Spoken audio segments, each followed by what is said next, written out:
इस वीडियो में हम डिस्कस करेंगे थर्मोडायनेमिक इक्विलिब्रियम यानी ऊष्मागतिकीय साम्य के बारे में। ये थर्मल फिजिक्स सीरीज का ही वीडियो है और एक छोटा सा टॉपिक है, ज़्यादा लेंदी टॉपिक ये नहीं होगा, काफ़ी सिंपल टॉपिक होता है। फिर भी हम इसको डिस्कस करेंगे क्योंकि बहुत लोगों को इसके माइन्यूट डिटेल्स के बारे में नहीं पता होता है कि थर्मोडायनेमिक इक्विलिब्रियम का मतलब क्या होता है और थर्मोडायनेमिक इक्विलिब्रियम में कितने प्रकार के इक्विलिब्रियम शामिल होते हैं। तो शुरुआत करते हैं हम लोग इस वीडियो का। तो ये जो थर्मोडायनेमिक इक्विलिब्रियम है इसका डेफिनेशन पहले देखते हैं। इन thermodynamic equilibrium temperature, pressure and chemical potential of a homogeneous system are same at all points and state of systems are independent of time। इसका मतलब क्या हुआ कि जब किसी निकाय के प्रत्येक बिंदु का ताप, दाब तथा केमिकल पोटेंशियल समान होता है तथा यह समय पर निर्भर न करे तो उस अवस्था को ऊष्मागतिकीय साम्य कहते हैं। एक एग्जाम्पल से हम लोग यहाँ पे समझते हैं। देखिए, मान लीजिए ये एक सिस्टम है, ये मैंने एक सिस्टम लिया हुआ है। अब इस सिस्टम के मैंने इमेजिनरी कई पार्ट कर दिए हैं, तो यहाँ पे मैंने 4 पार्ट किया हुआ है। तो मान लीजिए यहाँ पे चारों पार्ट का मैं अलग टेम्परेचर, अलग प्रेशर और अलग केमिकल पोटेंशियल लिया हूँ।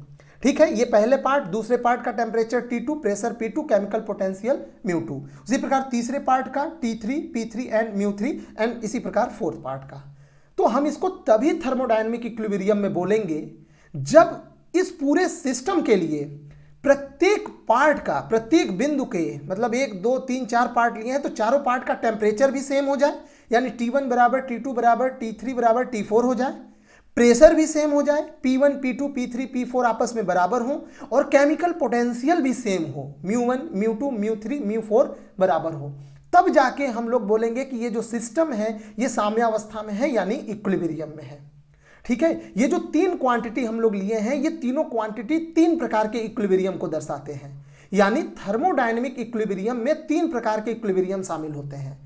पहला होता है मैकेनिकल इक्विलिब्रियम, जिसको हम लोग बोलते हैं यांत्रिक साम्य।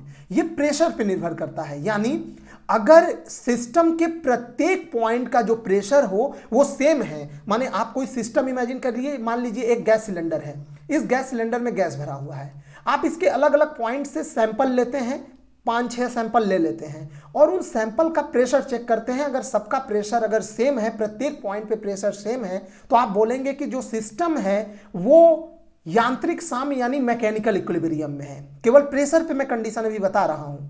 ठीक है, अब जैसे आगे बढ़ते हैं। अब दूसरा इसमें साम्य होता है थर्मल इक्विलिब्रियम।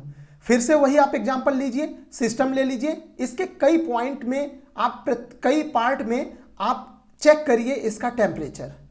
अगर प्रत्येक पार्ट का आपको टेम्परेचर सेम मिल रहा है तो आप कहेंगे ऐसे में ये जो सिस्टम है ये थर्मल इक्विलिब्रियम में है यानी तापीय साम्य में है। तो इसमें हम क्या लिखेंगे, temperature should be same at each part of the system. तो यानी ये T1 T2 T3 T4 आपस में बराबर हो तो ऐसे में बोलेंगे कि सिस्टम जो है वो थर्मल इक्विलिब्रियम में है। वही लास्ट जो होता है वो केमिकल इक्विलिब्रियम, जिसको हम रासायनिक साम्य बोलेंगे। फिर से आप उसी सिस्टम के प्रत्येक पार्ट से आप कई सैंपल लीजिए और उस सैंपल का आप केमिकल पोटेंशियल चेक करिए। अगर केमिकल पोटेंशियल अगर प्रत्येक पार्ट का सेम मिल रहा है तो आप उसे बोलेंगे कि ये सिस्टम केमिकल इक्विलिब्रियम में है यानी रासायनिक साम्य में है। और अगर ये तीनों कंडीशन एक साथ लागू होते हैं, यानी सिस्टम के प्रत्येक पार्ट में pressure, temperature and chemical potential अगर सेम मिले, वो अलग अलग पार्ट में वेरी न करे, तो ऐसे में हम बोलेंगे कि वो जो सिस्टम है वो थर्मोडायनेमिक इक्विलिब्रियम में है। तो आई होप आप समझ गए होंगे अच्छे से कि थर्मल इक्विलिब्रियम में ये 3 चीजें शामिल होती हैं, 3 प्रॉपर्टीज शामिल होती हैं। जब तक ये तीनों प्रॉपर्टीज फुलफिल ना करें तब तक हम उसको थर्मोडायनेमिक इक्विलिब्रियम में नहीं बोल सकते। यानी मान लीजिए प्रेशर आपको अलग अलग पार्ट में अलग मिल रहा है, आपको उसका केमिकल पोटेंशियल अलग अलग पार्ट में अलग मिल रहा है, लेकिन टेम्परेचर क्या है वो सेम मिल रहा है। तो ऐसे में हम उसको थर्मल इक्विलिब्रियम में बोल सकते हैं, लेकिन मैकेनिकल एंड केमिकल इक्विलिब्रियम में नहीं बोल सकते। इसी प्रकार बाकी केसेस भी लागू होंगे। ठीक है, तो यहाँ पे आप याद रखेंगे मैकेनिकल इक्विलिब्रियम जुड़ा हुआ है प्रेशर से सिस्टम के, थर्मल इक्विलिब्रियम टेम्परेचर से जुड़ा हुआ है और केमिकल इक्विलिब्रियम जो है वो केमिकल पोटेंशियल से जुड़ा हुआ है। तो ये एक छोटा सा वीडियो था थर्मोडायनेमिक इक्विलिब्रियम के बारे में। आई होप वीडियो आपको पसंद आया होगा। इसी प्रकार के वीडियो और इस प्रकार के प्रॉपर बेहतरीन बाइलिंगुअल यानी हिंदी और इंग्लिश दोनों भाषा में नोट्स के लिए आप हमारे चैनल को सब्सक्राइब कर लीजिए। वीडियो देखने के लिए आपका बहुत बहुत धन्यवाद।